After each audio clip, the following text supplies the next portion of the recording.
नमस्कार सोहार, मैं पायल त्रिवेदी और आप देख रहे हैं न्यूज झारखंड। समय हो चला है झारखंड की खबरों को जानने का और उससे अपडेट होने का। तो चलिए जानते हैं झारखंड की आज की 25 मुख्य खबरों को। इससे पहले अगर आपने हमारे चैनल को सब्सक्राइब नहीं किया है तो चैनल को सब्सक्राइब कर ले ताकि झारखंड की छोटी बड़ी खबरें आपको मिलती रहे। चलिए शुरू करते हैं आज की पहली और मुख्य खबर से। झारखंड में ध्वनि प्रदूषण पर कड़ा प्रहार। रात 10 बजे से सुबह 6 बजे तक डीजे व लाउडस्पीकर्स पर प्रतिबंध। झारखंड राज्य प्रदूषण नियंत्रण बोर्ड ने राज्य में ध्वनि प्रदूषण को नियंत्रित करने के लिए सख्त रवैया अख्तियार किया है। इस संबंध में बोर्ड के सदस्य सचिव राजीव लोचन बख्शी ने आदेश जारी कर दिया है। जारी आदेश के मुताबिक रात 10 बजे से सुबह 6 बजे तक DJ, loudspeakers, amplifiers, drums, trumpets का उपयोग पूरी तरह से प्रतिबंधित रहेगा। विशेष परिस्थितियों को छोड़कर झारखंड राज्य प्रदूषण नियंत्रण परिषद ने जारी आदेश में कहा है कि आदेश का उल्लंघन करने वालों पर कानूनी कार्रवाई की जाएगी। सरकार का उद्देश्य राज्य में ध्वनि प्रदूषण को नियंत्रित करना और नागरिकों के स्वास्थ्य की रक्षा करना है। ये सार्वजनिक स्थलों पर शोर बढ़ाता है और अस्पताल, शिक्षण संस्थानों पर हानिकारक प्रभाव डालता है। कोडरमा में कंटेनर ने 4 लोगों को मारी टक्कर। नाबालिग समेत 3 की मौत, एक की हालत गंभीर। ब्रेक फेल होने से हुआ हादसा। रांची पटना मुख्य मार्ग पर कोडरमा घाटी के 9वां माइल स्थित बंदरचुआ के पास गुरुवार शाम एक दर्दनाक सड़क हादसा हुआ। कोडरमा प्रखंड के मेघातरी गांव से 4 लोग तारा घाटी की ओर जा रहे थे। इनमें से 2 लोग पैदल और 2 बाइक पर सवार थे। इसी दौरान कोडरमा से बिहार जा रहे एक कंटेनर ने चारों को टक्कर मार दी। हादसे में नाबालिग समेत 3 की मौत हो गई। स्थानीय लोगों के अनुसार कंटेनर का ब्रेक फेल होने से यह हादसा हुआ। मृतकों में अकबरपुर बिहार के 30 वर्षीय राहुल भुइया, मेघात्री कोडरमा के 13 वर्षीय अमित कुमार और काली मंडा कोडरमा के 18 वर्षीय मोहित कुमार शामिल हैं। 2 युवकों की मौत घटनास्थल पर ही हो गई, जबकि एक की मौत अस्पताल ले जाते समय हो गई। घायल मेघात्री कुशैना निवासी 30 वर्षीय अमर भुइया की स्थिति गंभीर बताई जा रही है। मोहित और अमित बाइक से, जबकि राहुल और अमर पैदल जा रहे थे। झारखंड में 20 जुलाई तक होती रहेगी वर्षा। मौसम विभाग ने जारी किया येलो अलर्ट। झारखंड में 20 जुलाई तक बारिश होती रहेगी। कई जगहों पर गर्जन के साथ वज्रपात होने की भी संभावना है। भारत मौसम विज्ञान विभाग ने यह जानकारी दी है। रांची स्थित मौसम केंद्र की ओर से मौसम की चेतावनी में कहा गया है कि राज्य में कहीं कहीं पर गरज के साथ बारिश होगी। वज्रपात भी हो सकती है, इसलिए लोगों को सावधानी बरतनी चाहिए, साथ ही सतर्क भी रहना चाहिए। इस संबंध में येलो अलर्ट जारी कर दिया गया है। मौसम केंद्र ने बताया है कि दक्षिण पश्चिम बाहर और उससे सटे पूर्वी उत्तर प्रदेश में एक निम्न दबाव का क्षेत्र बन चुका है। अगले 24 घंटे के दौरान निम्न दबाव से संबंधित साइक्लोनिक सर्कुलेशन बिहार और उत्तर प्रदेश की ओर बढ़ेगा। मौसम वैज्ञानिक ने कहा है कि monsoon trough low pressure area से गुजर रहा है। लो प्रेशर एरिया का केंद्र बिहार और उससे सटा पूर्वी उत्तर प्रदेश, पुरुलिया, कोंटाई और बंगाल की खाड़ी की ओर गुजर रहा है। इसका असर अगले 4 दिनों तक झारखंड में देखने को मिलेगा। हर दिन झारखंड के कुछ हिस्सों में वर्षा होगी। कोडरमा में वज्रपात से 3 मौत। खेत में काम करते समय पिता पुत्री और एक युवक की जान गई। कोडरमा जिले में पिछले 24 घंटों में वज्रपात से 3 लोगों की मौत हो गई। डोमचांच थाना क्षेत्र के घरियाबर गांव में बुधवार को धान रोपाई के दौरान पिता पुत्री की मौत हो गई। चंदवारा में गुरुवार को एक और दुखद घटना सामने आई। 4 बजे खेत में बिहन निकालने के दौरान वज्रपात से पिता पुत्र घायल हो गए। घायलों को सदर अस्पताल ले जाते समय रास्ते में पुत्र की मौत हो गई। पिता का इलाज सदर अस्पताल में चल रहा है। मृतक की पहचान 25 वर्षीय पवन कुमार के रूप में हुई है। पवन और उनके पिता गोविंद साव घर के पास खेत में धान का बिहन निकाल रहे थे। इसी दौरान जोरदार गर्जन के साथ वज्रपात हुआ। पवन की शादी इसी वर्ष फरवरी में गिरिडीह जिले के बगोदर में हुई थी। वो झुमरी तलैया शहर के एक शोरूम में नौकरी करता था। बारिश के कारण छुट्टी लेकर पिता के साथ खेती में लगा हुआ था। घटना से पूरे गांव में शोक छा गया है। स्वच्छता सर्वेक्षण 2025 में जमशेदपुर का शानदार प्रदर्शन। 30 से 10 लाख की आबादी वाले शहरों में देश में तीसरा और झारखंड में 5वीं बार पहला स्थान। स्वच्छ भारत मिशन के तहत स्वच्छता सर्वेक्षण 2025 में जमशेदपुर ने एक बार फिर उत्कृष्ट प्रदर्शन किया है। 3 से 10 लाख की आबादी वाले शहरों की श्रेणी में जमशेदपुर को देश में तीसरा स्थान मिला है। झारखंड में यह लगातार 5वें वर्ष सबसे स्वच्छ शहर बना है। राष्ट्रपति भवन दिल्ली में आयोजित समारोह में नगर विकास विभाग के प्रधान सचिव सुनील कुमार को यह सम्मान प्रदान किया गया। केंद्रीय शहरी विकास मंत्रालय द्वारा आयोजित इस कार्यक्रम में देश भर के नगर निकाय प्रतिनिधि और अधिकारी मौजूद थे। Jamshedpur notified area committee JNAC के अपर आयुक्त कृष्ण कुमार ने कहा कि यह पुरस्कार जमशेदपुर के लोगों का है। उन्होंने बताया कि यहाँ के नागरिक स्वच्छता के प्रति बेहद जागरूक हैं। उन्होंने टाटा स्टील और JNAC की पूरी टीम का आभार व्यक्त किया, जिन्होंने इस अभियान को जमीनी स्तर पर सफल बनाया। पैरामेडिकल प्रवेश परीक्षा 20 जुलाई को होगी। पैरामेडिकल प्रवेश प्रतियोगिता परीक्षा 20 जुलाई को आयोजित की जाएगी। ये परीक्षा झारखंड संयुक्त प्रवेश प्रतियोगिता परीक्षा पार्षद की ओर से ली जाएगी। पार्षद ने परीक्षा में शामिल होने के लिए अभ्यर्थियों का प्रवेश पत्र जारी कर दिया है। पार्षद की वेबसाइट से प्रवेश पत्र डाउनलोड किया जा सकता है। पार्षद ने अभ्यर्थियों से कहा कि वे प्रवेश परीक्षा होने टैम प्रवेश पत्र का लेमिनेशन नहीं कराएंगे। अभ्यर्थियों से कहा गया है कि प्रवेश पत्र में किसी तरह की त्रुटि, यथानाम या पिता के नाम में गलती है तो लिखित आवेदन को 21 जुलाई तक झारखंड संयुक्त प्रवेश प्रतियोगिता परीक्षा परिषद कार्यालय में हाथों हाथ जमा करना सुनिश्चित करें। अवैध वसूली पर रांची नगर निगम का बड़ा कदम। ऑटो चालकों से जबरन वसूली पर होगी सख्त कार्रवाई।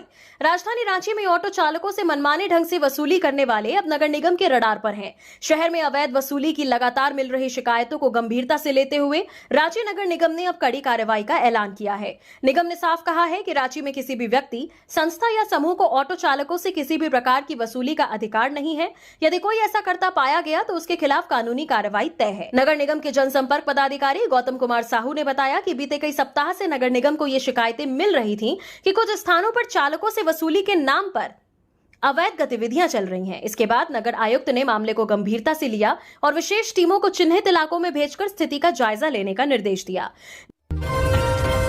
दुमका के बेदिया गांव में 10 दिन में 4 मौतों से हड़कंप, जांच में डायरिया से इनकार।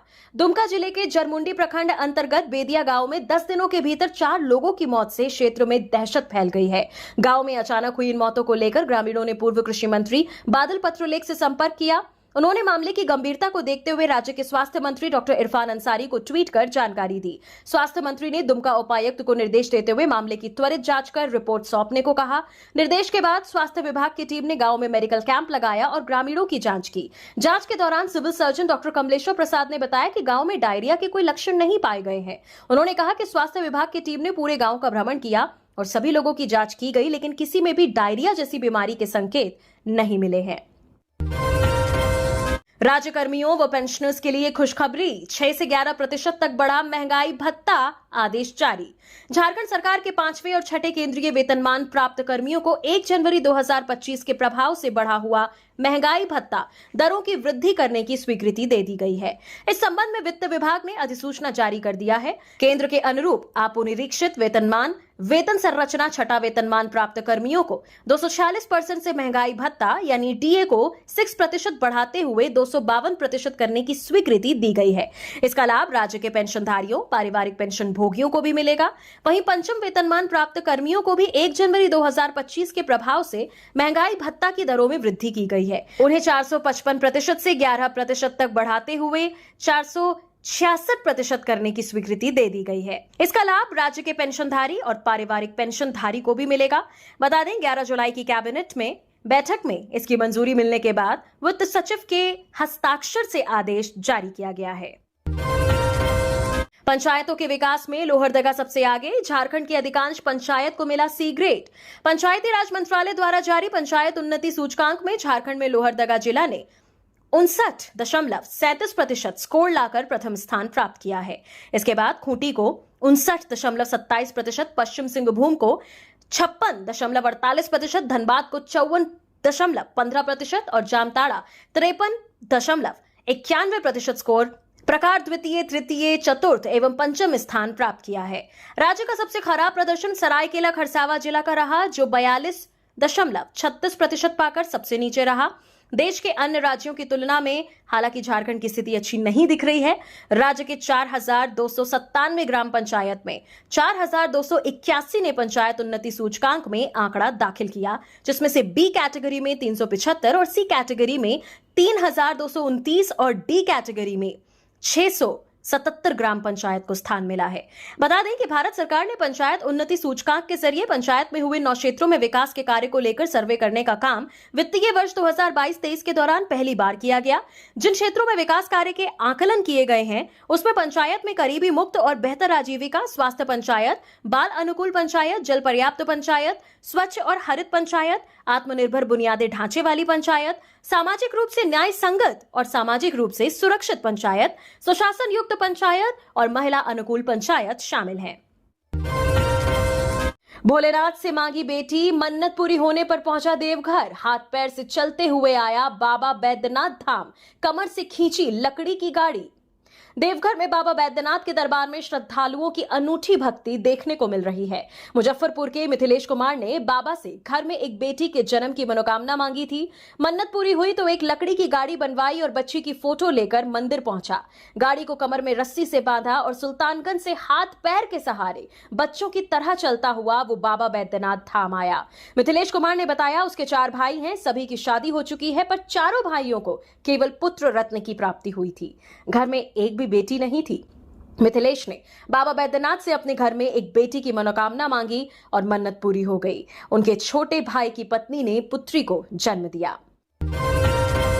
पंचायत समिति के गठन को लेकर राज्य के सभी जिलों में कांग्रेस करेगी बैठक, केशव महतो ने दिए निर्देश। झारखंड के सभी पंचायतों में पंचायत समिति के गठन के लिए अखिल भारतीय कांग्रेस कमेटी के सचिव एवं झारखंड कांग्रेस के सह प्रभारी बेला प्रसाद और प्रदेश कांग्रेस अध्यक्ष केशव महतो कमलेश 20 जुलाई से पूरे राज्य के जिलों में बैठकें आयोजित करेंगे। प्रदेश कांग्रेस प्रवक्ता सोनाल शांति ने जानकारी देते हुए बताया कि 20 जुलाई को बेला प्रसाद और केशव महतो कमलेश पूर्वी सिंहभूम और सरायकेला खरसावां के जिला अध्यक्ष, जिला पर्यवेक्षक, ब्लॉक अध्यक्ष, ब्लॉक पर्यवेक्षक और मंडल अध्यक्षों के साथ प्रशिक्षण शिविर में शामिल होंगे। इसके बाद दोपहर 2 बजे से शहरी निकायों के चुनाव के लिए मनोनीत पर्यवेक्षकों के साथ समीक्षा बैठक करेंगे। एचईसी में फिर उबाल, बकाया वेतन समेत कई मांगों को लेकर कर्मचारियों का हल्ला बोल। एचईसी के कर्मचारी एक बार फिर सड़कों पर उतर आए हैं। वर्षों से वेतन, चिकित्सा सुविधा और रोजगार की स्थिरता को लेकर संघर्ष कर रहे कर्मचारियों का गुस्सा अब उबाल पर है। सप्लाई संघर्ष समिति के बैनर तले मुख्यालय के समक्ष प्रदर्शन जारी है। दरअसल कर्मचारियों का आरोप है कि प्रबंधन उनकी जायज मांगों को सुनने के बजाय आंदोलन को दबाने के प्रयास में जुटा है। प्रदर्शन कर रहे कर्मचारियों ने कहा कि उन्हें बार बार मजबूर किया जा रहा है कि वो अपनी मजदूरी छोड़कर आंदोलन करें ताकि उनकी आवाज शासन और प्रबंधन तक पहुंचे। वे कहते हैं कि ये लड़ाई केवल वेतन की नहीं बल्कि सम्मान की है। लातेहार में ज्वेलरी शॉप में चोरी, 3 चोरों ने शटर तोड़कर 50,000 की चांदी की गायब। सीसीटीवी में कैद हुई वारदात। लातेहार शहर के पानी टंकी के चंदनडी रोड स्थित रूपम ज्वेलर्स में बीती रात अज्ञात चोरों ने चोरी की घटना को अंजाम दिया है।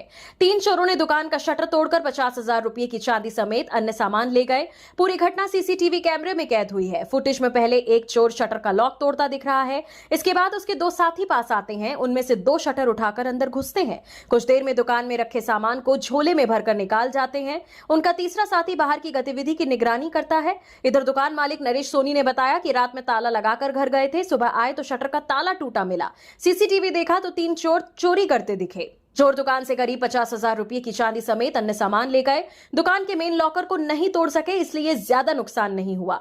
मामले की शिकायत थाने में की गई है। थाना प्रभारी सुरेंद्र महतो ने बताया कि 3 चोरों ने मिलकर चोरी की है। सीसीटीवी फुटेज के आधार पर चोरों की पहचान की जा रही है। मामले की जल्द ही खुलासा कर दिया जाएगा।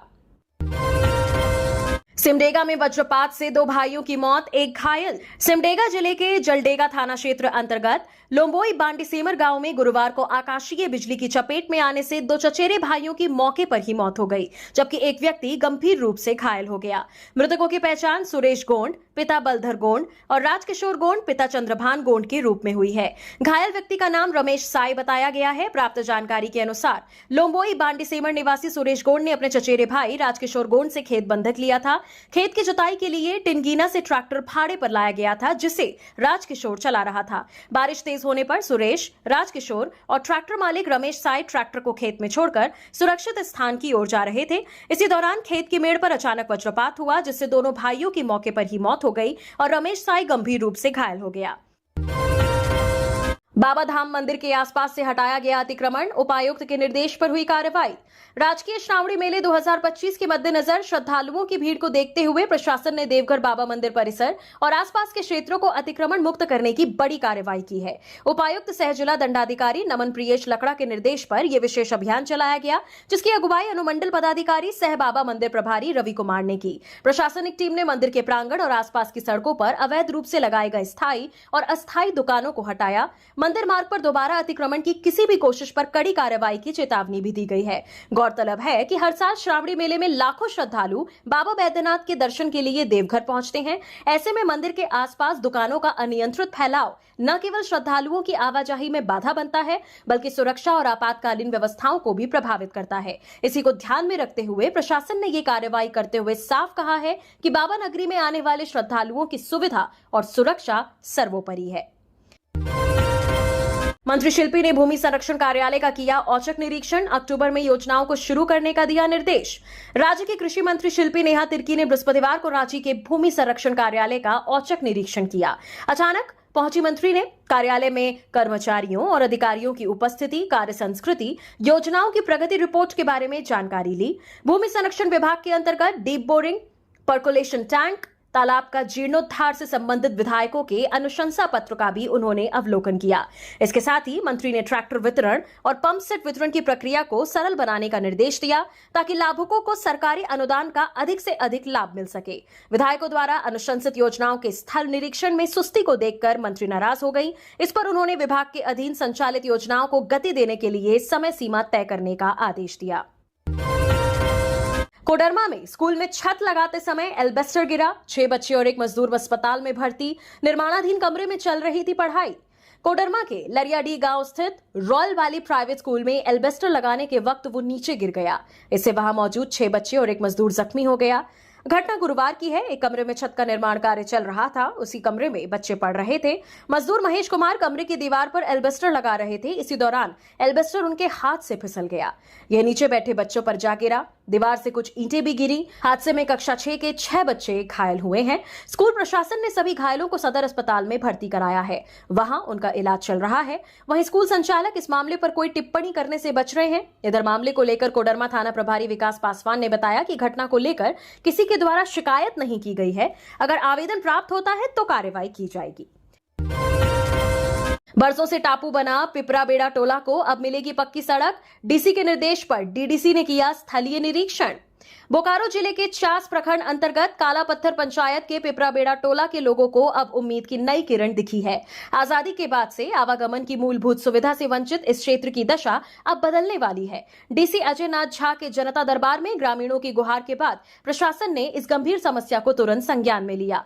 डीसी के निर्देश पर उप विकास आयुक्त शताब्दी मजूमदार ने बुधवार को पिपराबेड़ा टोला का स्थलीय निरीक्षण किया। निरीक्षण के दौरान डीडीसी ने देखा कि गांव तक कोई पक्का रास्ता नहीं है। बरसात के दिनों में खेतों के रास्ते जलमग्न हो जाते हैं, जिससे टोला पूरी तरह से टापू बन जाता है। स्कूल जाने वाले बच्चों को घर बैठना पड़ता है और बीमार लोगों को खटिया पर अस्पताल ले जाना पड़ता है।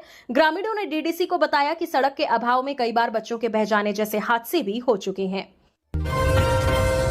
भारी बारिश के अलर्ट के बीच पलामू में दूसरे दिन भी बंद रहे स्कूल। औसत से 358% ज्यादा हुई बारिश। पलामू जिले में भारी बारिश के बीच गुरुवार को भी स्कूल बंद रहे। हालांकि गुरुवार को पलामू में छिटपुट बारिश हुई और कई इलाकों में हल्की धूप निकली रही। दरअसल बुधवार को भी पलामू में भारी बारिश हुई थी, जिसके बाद आपदा प्रबंधन की बैठक में स्कूलों को बंद रखने का फैसला लिया गया था। बुधवार को ही पलामू के इलाकों में बारिश से घरों में पानी घुस गया। वहीं कोयल, औरंगा, अमानत सोन समेत सभी नदियां उफान पर रहीं। गुरुवार को भी सभी नदियां खतरे के निशान के करीब बह रही थीं। भारी बारिश को लेकर सभी अंचलाधिकारी और थाना प्रभारी अपने अपने इलाकों में अलर्ट रहे और आम लोगों से नदी किनारे नहीं जाने का अनुरोध करते रहे। बुधवार को पलामू में 157.9 मिलीमीटर बारिश रिकॉर्ड की गई। गुरुवार को दोपहर तक पलामू के इलाके में बहुत कम बारिश हुई और जनजीवन सामान्य हो गया। 15वीं हॉकी इंडिया जूनियर पुरुष राष्ट्रीय हॉकी चैंपियनशिप 2025 में भागीदारी के लिए झारखंड टीम का चयन ट्रायल 26 जुलाई 2025 को रांची में होगा। यह ट्रायल प्रातः 8 बजे से मरांग गोम के जयपाल सिंह मुंडा अंतर्राष्ट्रीय हॉकी स्टेडियम मोहराबादी में होगा। हॉकी स्टेडियम की ओर से जारी हॉकी झारखंड की ओर से जारी सूचना के अनुसार इस ट्रायल में केवल वही खिलाड़ी भाग ले सकेंगे जिनका जन्म 1 जनवरी 2006 या उसके बाद हुआ हो। ट्रायल में भाग लेने वाले प्रत्येक खिलाड़ी को आधार कार्ड और जन्म प्रमाण पत्र साथ लाना अनिवार्य है। दस्तावेजों की जांच के बाद ही खिलाड़ियों को मैदान में प्रवेश दिया जाएगा। इस ट्रायल के जरिए झारखंड की जूनियर पुरुष हॉकी टीम गठित की जाएगी, जो 12 अगस्त से 23 अगस्त 2025 तक पंजाब के जालंधर में आयोजित होने वाली 15वीं हॉकी इंडिया जूनियर पुरुष राष्ट्रीय चैंपियनशिप में हिस्सा लेगी। इस राष्ट्रीय प्रतियोगिता में देश के कई राज्य की टीमें भाग लेंगी और खिलाड़ियों को राष्ट्रीय स्तर पर अपनी प्रतिभा दिखाने का मौका मिलेगा। रांची में 20 जुलाई को 2 बड़ी परीक्षाएं होने वाली हैं। रांची में 20 जुलाई को 2 बड़ी परीक्षाएं होने वाली हैं। जिला प्रशासन ने साफ कर दिया है कि परीक्षा वाले दिन कानून व्यवस्था बिगाड़ने की कोशिश किसी कीमत पर बर्दाश्त नहीं होगी। इसलिए परीक्षा केंद्रों के 200 मीटर के दायरे में निषेधाज्ञा लागू की गई है। विधायक कल्पना सोरेन ने क्षेत्र का किया दौरा, स्कूली बच्चों से किया संवाद। जिले के गांडे विधानसभा क्षेत्र के दौरे पर गांडे विधायक कल्पना सोरेन पहुंची। इस दौरान उन्होंने सबसे पहले गिरिडीह परिषदन भवन में अधिकारियों के साथ बैठक की। इसके बाद वो अपने विधानसभा क्षेत्र गांडे पहुंची। इस दौरान उन्होंने क्षेत्र में संचालित विभिन्न विकास योजनाओं का निरीक्षण किया और उनके क्रियान्वयन की वस्तु स्थिति की जानकारी ली। इस दौरान उन्होंने बेंगाबाद +2 विद्यालय का भ्रमण किया और छात्रों से संवाद कर उन्हें शिक्षा के प्रति प्रेरित किया। कल्पना सोरेन ने छात्रों के बीच एक मोटिवेशनल सत्र का आयोजन किया, जिसमें उन्होंने अपने जीवन के अनुभव साझा करते हुए विद्यार्थियों को कठिन परिश्रम, अनुशासन और आत्मविश्वास का महत्व समझाया। गिरिडीह में होम्योपैथिक डॉक्टर की सड़क हादसे में मौत, तेज रफ्तार ट्रक ने मारी टक्कर। गिरिडीह के बरनी मुख्य मार्ग पर बागमारा के समीप गुरुवार की दोपहर एक दर्दनाक सड़क हादसे में सिरसिया के होम्योपैथिक चिकित्सक डॉक्टर अभिषेक भारद्वाज की मौके पर ही मौत हो गई। वे बाइक से कहीं जा रहे थे। इसी दौरान एक तेज रफ्तार मालवाहक ट्रक ने उन्हें टक्कर मार दी। प्रत्यक्षदर्शियों के अनुसार टक्कर इतनी जबरदस्त थी कि डॉक्टर अभिषेक की मौके पर ही जान चली गई। घटना के बाद आक्रोशित लोगों ने ट्रक चालक को पकड़ लिया और उसकी जमकर पिटाई कर दी। बाद में सूचना मिलने पर पहुंची पुलिस ने चालक को भीड़ से छुड़ाकर अपनी हिरासत में ले लिया और वाहन को जब्त कर लिया। मुर्गा महादेव स्टेशन के पास कोयला लदी मालगाड़ी बेपटरी, कई ट्रेनों की आवाजाही बाधित। चक्रधरपुर रेल मंडल के मुर्गा महादेव स्टेशन के पास गुरुवार दोपहर करीब 2 बजे एक मालगाड़ी की बोगी पटरी से उतर गई। ये मालगाड़ी देवझर से क्योंझर की ओर जा रही थी, जिसमें कोयला लदा हुआ था। हादसे के बाद अप और डाउन दोनों लाइन पर ट्रेनों की आवाजाही पूरी तरह बाधित हो गई है। मालगाड़ी की एक बोगी अप लाइन की ओर झुक गई, जिससे दोनों ट्रैकों पर परिचालन ठप हो गया। पुरी बड़बिल एक्सप्रेस को मुर्गा महादेव स्टेशन के आउटर पर रोक दिया गया है। इधर हादसे की जानकारी मिलते ही चक्रधरपुर रेल मंडल मुख्यालय से अधिकारी और तकनीकी टीम क्रेन के साथ घटनास्थल के लिए रवाना हो गई है। रेलवे की टीम बेपटरी हुई बोगी को ट्रैक पर लाने और जल्द से जल्द परिचालन बहाल करने की कोशिश में जुटी है। तब तक के लिए दोनों रेल लाइनों पर यातायात स्थगित रहेगा। आदर्श आचार संहिता उल्लंघन मामले में श्रम मंत्री संजय प्रसाद यादव बरी। 2014 विधानसभा चुनाव का मामला। झारखंड के दुमका के एमपी एमएलए कोर्ट ने आदर्श आचार संहिता उल्लंघन से संबंधित एक मामले में राज्य के श्रम मंत्री सहित 3 आरोपी को साक्ष्य के अभाव में बरी करने का फैसला सुनाया है। इस फैसले का मंत्री ने स्वागत करते हुए कहा कि मुझे न्यायालय पर पूरा विश्वास था। दुमका के अनुमंडल न्यायिक दंडाधिकारी सह एमपी एमएलए के विशेष न्यायाधीश मोहित चौधरी की अदालत में गोड्डा जिले के पथरगामा थाना कांड संख्या 144/2014 में आदर्श आचार संहिता उल्लंघन से संबंधित मामले में गुरुवार को दोनों पक्षों की ओर से सजा के बिंदु पर सुनवाई हुई। न्यायालय ने दोनों पक्षों की ओर से बहस सुनने के बाद झारखंड सरकार के श्रम नियोजन मंत्री संजय प्रसाद यादव, राजेश कुमार साहा और संजीव आनंद को बरी करने का फैसला सुनाया। मंत्री रामदास सोरेन ने किया 64वीं सुब्रतो कप फुटबॉल प्रतियोगिता का उद्घाटन। जानिए पहले दिन के मैचों के नतीजे। 64वीं राज्य स्तरीय सुब्रतो मुखर्जी फुटबॉल प्रतियोगिता 2025-26 का गुरुवार को भव्य उद्घाटन किया गया। उद्घाटन समारोह रांची के खेलगांव स्थित प्रैक्टिस मैदान में आयोजित हुआ। उद्घाटन समारोह में राज्य सरकार के स्कूली शिक्षा एवं साक्षरता मंत्री रामदास सोरेन, कांके के विधायक सुरेश बैठा, रामगढ़ की विधायक ममता देवी समेत सभी प्रखंडों से चयनित खिलाड़ी शामिल हुए। उद्घाटन समारोह को संबोधित करते हुए विभागीय मंत्री रामदास सोरेन ने कहा कि सुब्रतो मुखर्जी जी ने विद्यालय स्तर से फुटबॉल खेलना शुरू किया। आज उनकी उपलब्धि हमें सीख देती है। राज्य के विद्यालयों में पढ़ रहे बच्चों के खेलकूद और शारीरिक विकास के लिए राज्य सरकार संकल्पित है। सोरेन ने कहा कि खेलकूद के साथ साथ संस्कृति भी जरूरी है, इसीलिए पढ़ाई के साथ खेल और संस्कृति को बढ़ावा दिया जा रहा है। सरकार ने इसके लिए बेहतरीन खेल नीति बनाई है और खेल शिक्षकों की नियुक्ति की गई है। केके पॉलिटेक्निक डाकघर में करोड़ों की हेराफेरी, सीबीआई ने 7 को भेजा जेल। धनबाद जिले के गोविंदपुर स्थित केके पॉलिटेक्निक उप डाकघर में करोड़ों रुपए के गबन मामले में केंद्रीय अन्वेषण ब्यूरो यानी सीबीआई ने बड़ी कार्रवाई की है। फर्जीवाड़े के सिलसिले में 7 आरोपियों को गिरफ्तार कर धनबाद की विशेष सीबीआई अदालत में पेश किया गया, जहां से सभी को न्यायिक हिरासत में जेल भेज दिया गया। मामले के तह तक पहुंची जांच में यह खुलासा हुआ कि इस घोटाले की साजिश डाकघर के तत्कालीन सब पोस्टमास्टर सुमित कुमार सौरभ ने रची थी। प्रारंभिक जांच के आधार पर सीबीआई ने सुमित समेत 4 लोगों के खिलाफ प्राथमिकी दर्ज कर मामले की पड़ताल शुरू की थी। वित्त मंत्री राधाकृष्ण किशोर ने उठाई सीएसआर फंड पर झारखंड सरकार के नियंत्रण की आवाज।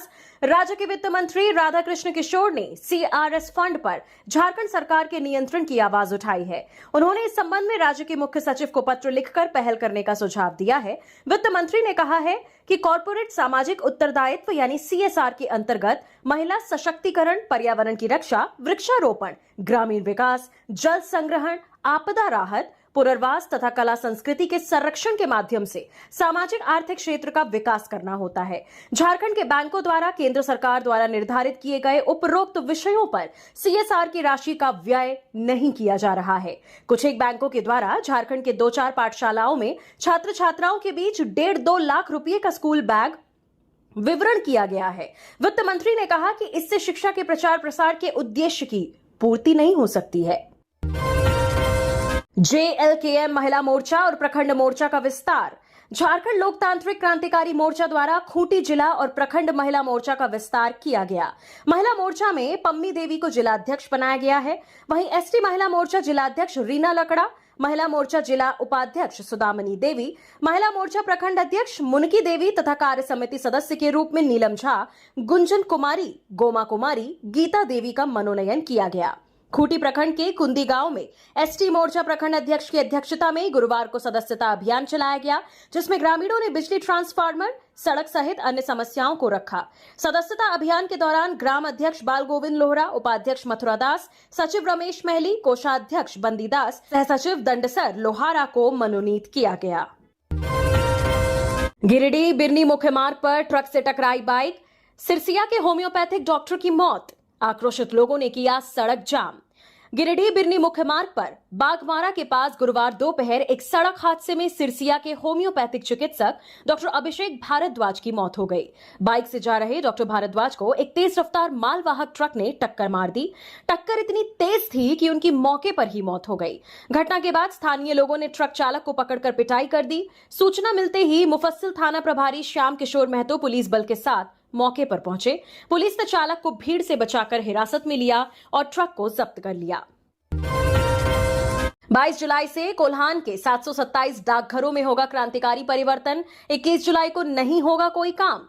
कोल्हान के डाकघर अब पहले से कहीं अधिक स्मार्ट और डिजिटल बनने जा रहे हैं। डाक विभाग की ओर से डाकघरों में क्रांतिकारी परिवर्तन होने वाला है, इसलिए 21 जुलाई को कोल्हान के 727 डाकघरों में कोई कामकाज नहीं होगा। डाक विभाग ने अपनी नई पहल IT 2.0 एप्लीकेशन के तहत डाक सेवाओं को आधुनिक तकनीक से सुसज्जित करने की घोषणा की है। यह एप्लीकेशन डाकघर प्रणाली में क्रांतिकारी बदलाव लाएगा। डाक विभाग के अनुसार 20 जुलाई रविवार को इसका इंस्टॉलेशन होगा, इसलिए 21 जुलाई को सभी डाकघरों में कामकाज पूरी तरह बंद रहेगा। इस दौरान सिस्टम बदला जाएगा, डेटा माइग्रेशन और तकनीकी कॉन्फ़िगरेशन किया जाएगा। भुइयांडीह फायरिंग मामले में 24 घंटे में सफलता, 3 आरोपी गिरफ्तार, 2 देसी कट्टा और गोली बरामद। जमशेदपुर के भुइयांडीह इलाके में हुई फायरिंग की घटना में पुलिस ने महज 24 घंटों के भीतर 3 आरोपियों को गिरफ्तार कर लिया है। पुलिस ने आरोपियों के पास से 2 देसी कट्टा, जिंदा गोली और खोखा बरामद किया है। सिटी SP कुमार शिवाशीष के अनुसार टकलू लोहार के हत्याकांड में शामिल मुख्य आरोपी समीर जैना कुछ दिन पहले ही जेल से रिहा हुआ था। वो टकलू लोहार के बेटे प्रिंस लोहार को धमकाना चाहता था। इसी कड़ी में उसने टकलू लोहार की पत्नी ऋतु लोहार पर भुइयांडीह स्थित मटन दुकान के पास फायरिंग की।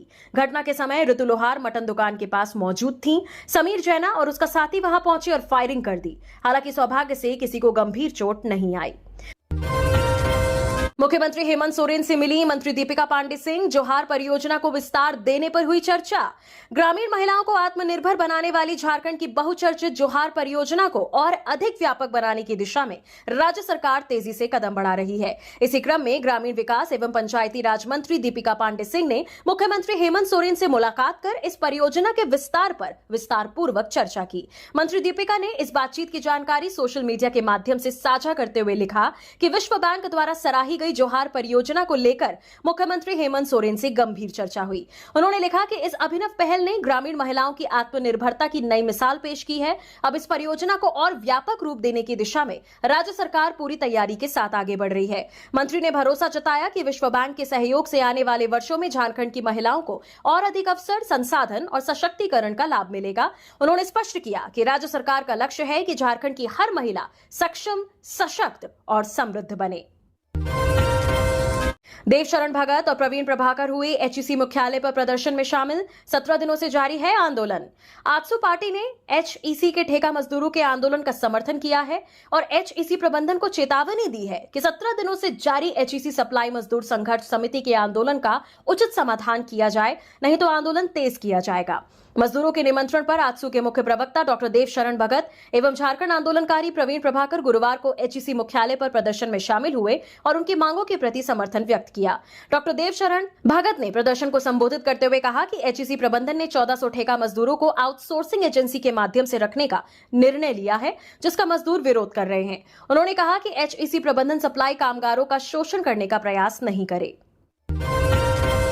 देवघर के सरकारी दफ्तर में चल रही थी शराब पार्टी, डीसी ने दिए कार्रवाई के निर्देश।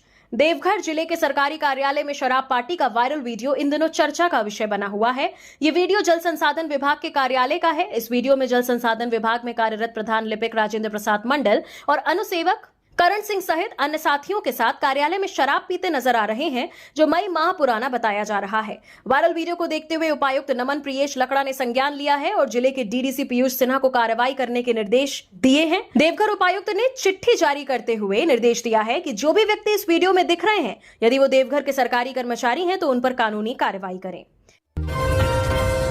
अफीम तस्करी में शामिल 2 अभियुक्त गिरफ्तार। अफीम तस्करी में शामिल 2 अभियुक्त को पुलिस ने गिरफ्तार किया है। डीआईजी सह एसएसपी चंदन सिन्हा को मिली गुप्त सूचना के आधार पर पुलिस की टीम ने कार्रवाई करते हुए कैलाश मुंडा और सुगना मुंडा गिरफ्तार किया। पकड़े गए दोनों तस्कर खूंटी जिला का रहने वाले हैं और दोनों की गिरफ्तारी तुपुदाना इलाके से हुई है। गुरुवार को एसएसपी ने प्रेस कॉन्फ्रेंस कर बताया कि गुप्त सूचना मिली थी कि अफीम की खरीद बिक्री करने तुपुदाना ओपी क्षेत्र के हरदाग में आया हुआ है, जिसके बाद हटिया डीएसपी के नेतृत्व में एक पुलिस टीम का गठन किया गया। पुलिस टीम ने त्वरित कार्रवाई करते हुए 2 अफीम तस्करों को गिरफ्तार किया है। इनके पास से 1.7 kgs 1.7 किलोग्राम अवैध अफीम और एक बाइक बरामद की गई है।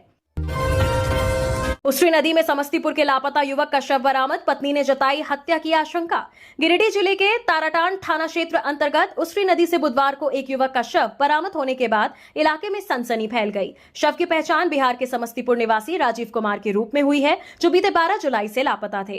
पुलिस ने शव को कब्जे में लेकर पोस्टमार्टम के लिए भेज दिया है और मामले की जांच तेज कर दी गई है। राजीव कुमार की पत्नी मीरा कुमारी ने पहले ही अपने पति की गुमशुदगी की रिपोर्ट समस्तीपुर थाने में दर्ज कराई थी। उन्होंने प्रकाश मिश्रा उर्फ आदित्य मिश्रा, संतोष मिश्रा, चंदन कुमार, सुनील महतो समेत कई अन्य लोगों पर साजिशन, अपहरण और हत्या का आरोप लगाया है। तो ये थी झारखंड की टॉप खबरें। ऐसी ही खबरों से अपडेट रहने के लिए हमारे चैनल को सब्सक्राइब करें।